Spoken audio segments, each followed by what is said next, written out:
Southeast Radio's Business Matters with Karl Fitzpatrick. Well, Gardiner Grain has been in operation since 1962, and from its humble beginnings, the business has evolved and innovated.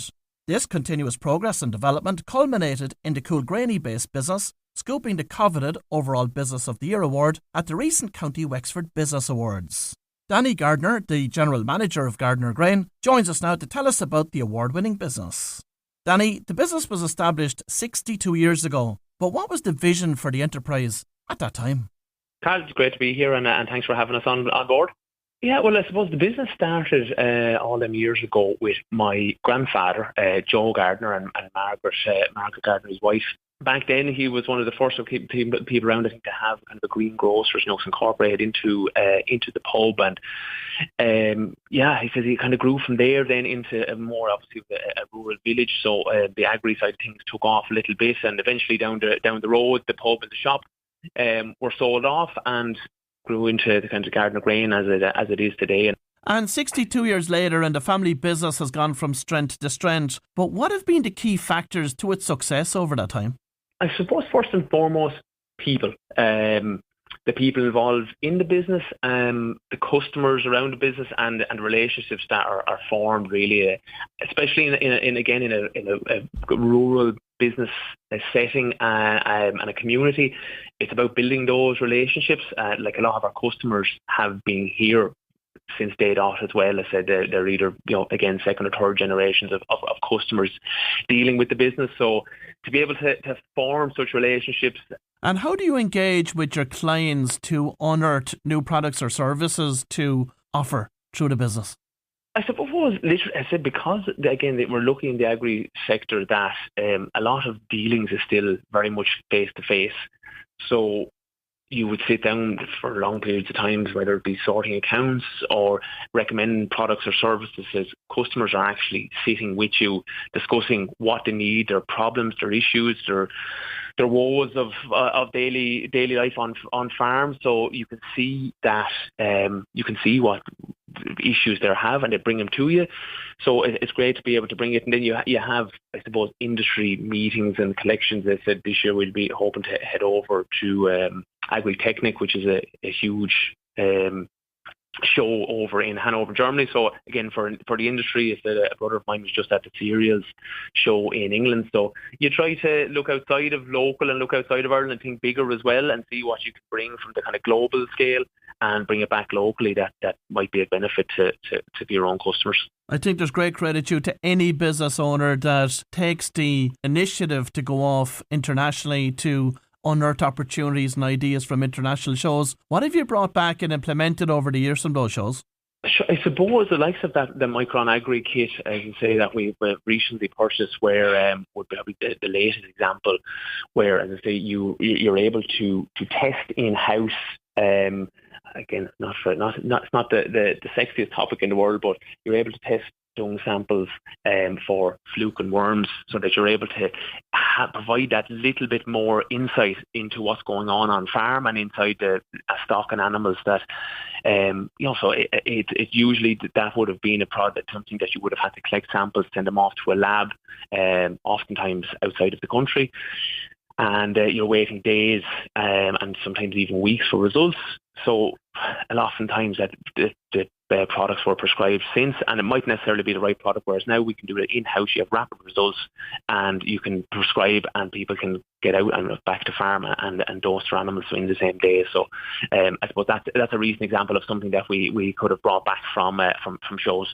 Talk to us about the importance of quality within the business and the importance of being a member of the Acorn Group.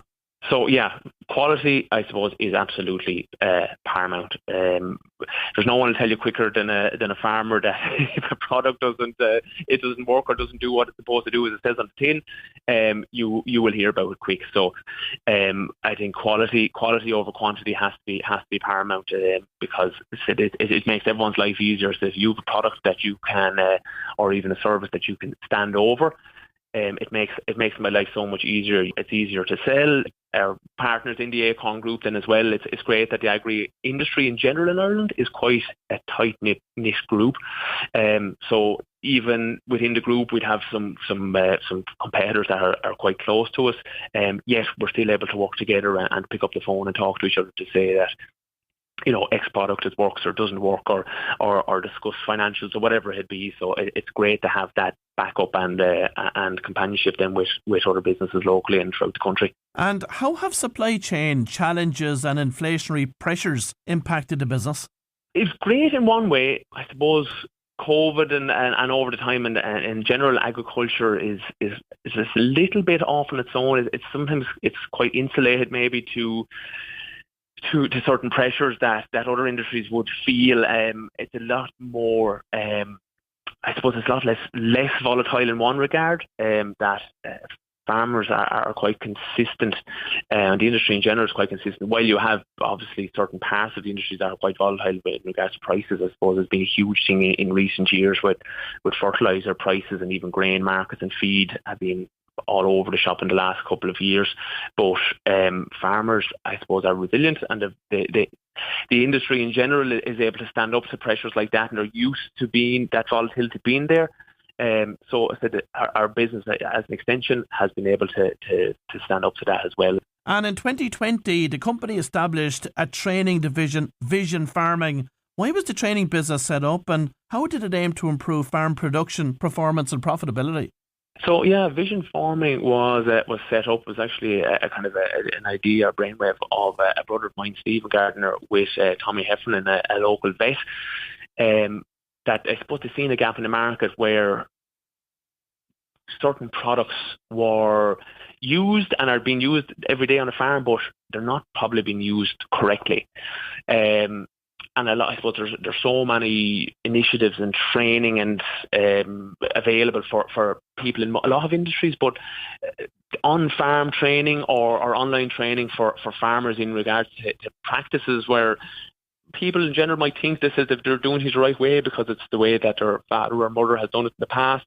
Whereas I suppose this was an opportunity or a way of maybe showing better practices, or even just how products and services should be used or recommended by suppliers, and bringing that on to best practice on how things should be used on farms. So, it was a slow burn.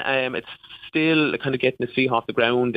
We're leaning a little bit more on. We have 2 dairy farms leased ourselves at the moment, so we're kind of leaning on them as well and training our own people in-house and pulling that information back then that we can bring our own, I suppose, insights from our own farms, test products, test services, see how things work, and bring that back to customers then as well. And Danny, as an agri merchant and supplier, you're ideally positioned to assess the sentiment within the sector. So how would you describe it?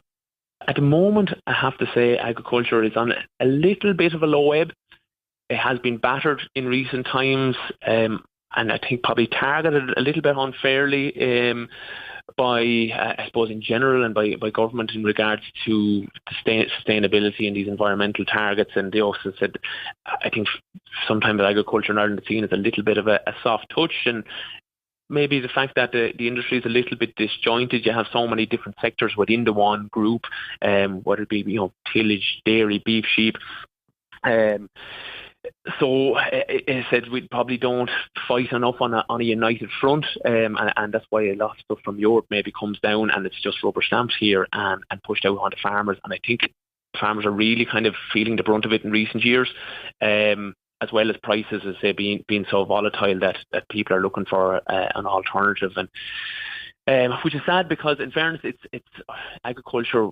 Whether you talk about multinationals and being so important now for the country, but at the end of the day, I think we are an agricultural country. We never had heavy industry, so it really is the backbone of the country, and rural Ireland is where it all started, and it's what we go back to in difficult times. So.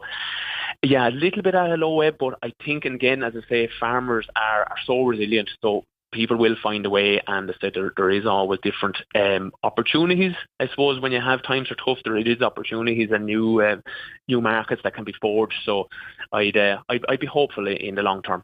And Danny, Gardiner Grain won the overall Business of the Year award at the recent County Wexford Business Awards. What did this mean to you and the team? Oh God, it was it was fantastic. As I said before, and we've talked about it here so much since. It was actually a new marketing lady we have here, Geraldine Shield. I have to give her a big shout out. I said she convinced us to put our names forward for the awards. It's something that we genuinely never really looked at doing before. As I said, it's not really a typically Irish thing is to maybe go out and put yourself forward for these things and to try sell your wares, but the whole process was really beneficial to us. I think I said we conducted a few interviews and it was great to get the bit of information pulled out of ourselves. So we went down, we entered 3 different categories, and we genuinely didn't really expect to win any, but we went down and really enjoyed the whole experience. So we won Family Business of the Year on the night, which was unbelievable, and I say so unexpected. And then to come away with the overall one was absolutely unbelievable. So it's been great, and I tell you the outpouring of goodwill since, coming from suppliers, from customers, from random people even, said it's been absolutely fantastic. So I want to say that, and credit to the Chambers, as they've done a really good show. And what are the future growth plans for the business? You're always looking for the next thing, whether it be a new market for Irish produce, for produce off our own farms, or a different area for that we can kind of bring to customers down the line. We would like to see a little bit more. We would like to maybe pull a little bit more stuff from farms ourselves, maybe, and have a little bit of a different route to market for farmers. So it's something that we might have in the pipeline down the track. So, but yeah, always looking for the next opportunity, and if you're hopefully we'll keep growing and moving forward. Well, if you've just tuned in, that was Danny Gardiner from Gardiner Grain, and we wish the business continued success and growth. Southeast Radio's Business Matters with Karl Fitzpatrick.